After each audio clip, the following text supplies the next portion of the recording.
जिस मैच में ऑस्ट्रेलिया के कप्तान रिकी पॉन्टिंग कप्तानी के साथ साथ अंपायर का रोल भी बखूबी निभा रहे थे। उस दिन पूरी दुनिया ने देखा कि कैसे कंगारू केवल एक मैच जीतने के लिए सारी हदें पार कर रहे थे। पल पल में कंगारुओं के साथ मिलकर अंपायर खेल भावना पर प्रहार किए जा रहे थे, जिसके कारण यह मैच इतने रोमांचक मोड़ पर जा पहुंचा कि भारत को सिर्फ 2 ओवर अपना विकेट बचाना था, तो वहीं ऑस्ट्रेलिया को सिर्फ 1 विकेट की दरकार थी।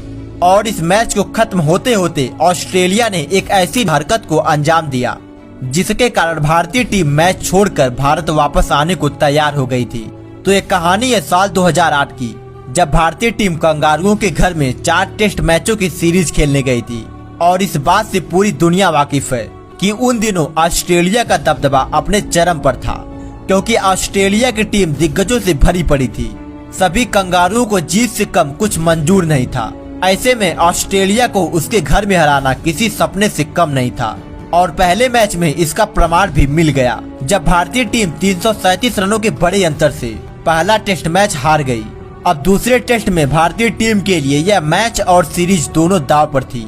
ऑस्ट्रेलिया ने टॉस जीतकर पहले बल्लेबाजी करना मुनासिब समझा, लेकिन शून्य के स्कोर पर ऑस्ट्रेलिया को पहला झटका लग गया। फिर उसके बाद जो हुआ उसे देख हर कोई सोचने पर मजबूर हो गया। रिकी पॉन्टिंग ने गांगुली की गेंद पर शॉट खेला।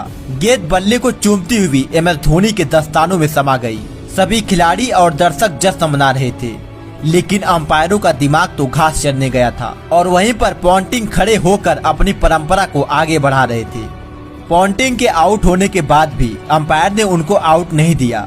उसके बाद RP सिंह और हरभजन सिंह की कसी हुई गेंदबाजी की मदद से कंगारुओं के लगातार विकेट गिरते रहे और एक वक्त पर ऑस्ट्रेलिया टीम का स्कोर 132 रनों पर 6 विकेट गिर चुका था।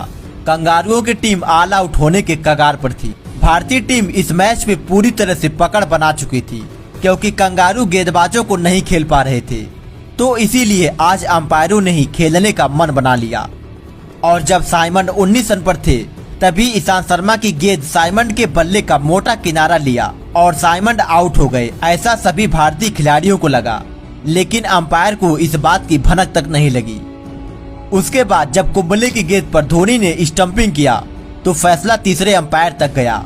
सभी को उम्मीद थी कि फैसला तो अब जो भी होगा लेकिन सही होगा।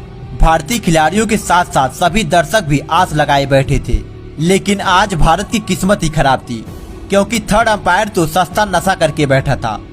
उसके बाद फिर से MS धोनी ने हरभजन की गेंद पर साइमंड को स्टंपिंग किया, लेकिन ऑनफील्ड अंपायरों ने थर्ड अंपायर तक जाना जरूरी ही नहीं समझा, क्योंकि यह बात तो उनको भी पता थी कि थर्ड अंपायर तो सस्ता नशा करके बैठा है। और रिप्ले में साफ देखा जा सकता है कि साइमंड यहाँ भी आउट थे। एंड्रू साइमंड 3 बार आउट हुए, बावजूद उसके अभी भी क्रीज पर मौजूद होते हैं। और इतने जीवन दान मिलने के साथ ही साइमंड ने 162 रनों की पारी खेली। जिस ऑस्ट्रेलिया टीम का स्कोर 132 रनों पर 6 विकेट गिर चुका था, तो वही ऑस्ट्रेलिया टीम पहली पारी में 463 रन बना देती है। पहली इनिंग में भारत के साथ बहुत ही बुरा हुआ था, लेकिन अभी तो इससे भी ज्यादा बुरा होने वाला था। तभी ब्रेटली की गेंद पर वसीम जाफर बोल्ड हो गए, लेकिन वह गेंद भी नो बॉल थी, जो अंपायर को दिखाई ही नहीं दिया।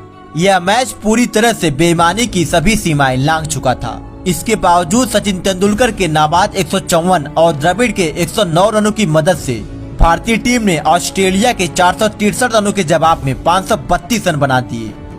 अब 3 दिनों का खेल खत्म हो चुका था। चौथे दिन ऑस्ट्रेलिया टीम पारी की शुरुआत बहुत ही तेजी से करती है। हेडन और हसी की शतक के बाद दौलत 401 रनों पर पारी घोषित करती है। अब इस मैच का आखिरी दिन भारत को 333 रनों का टारगेट था। बावजूद उसके राहुल द्रविड़ जीत के लिए खेल रहे थे, लेकिन तभी साइमंड की एक गेंद द्रविड़ से डॉट हो जाती है और साइमंड ने अपील कर दिया। और फिर क्या, अंपायर ने आउट भी दे दिया। और जब रिप्ले में देखा गया तो पता चला कि गेंद बल्ले से कोसों दूर थी और द्रविड़ का ऐसा रिएक्शन सब कुछ बयां कर रहा था।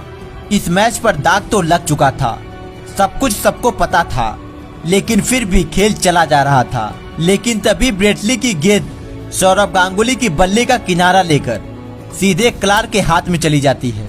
फिर भी गांगुली अपनी जगह से टस मस नहीं हुई, क्योंकि उनको पता था यह कैच प्रॉपर तरीके से नहीं पकड़ा गया है और रिप्ले में भी साफ देखा गया कि गेंद जमीन को टच कर रही थी, लेकिन ऑनफील्ड अंपायरों ने पॉन्टिंग से पूछना सही समझा और जैसे ही पॉन्टिंग ने आउट का इशारा किया, अंपायरों ने भी आउट दे दिया।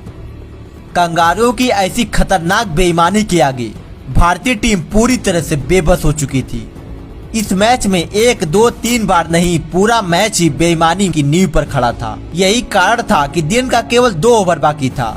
कंगारुओं को केवल 1 विकेट की दरकार थी और ईशांत शर्मा के इसी विकेट के साथ भारतीय टीम यह मैच तो हार जाती है, लेकिन पूरी दुनिया का दिल जीत लेती है और ऑस्ट्रेलिया के साथ एक कलंक जुड़ गया।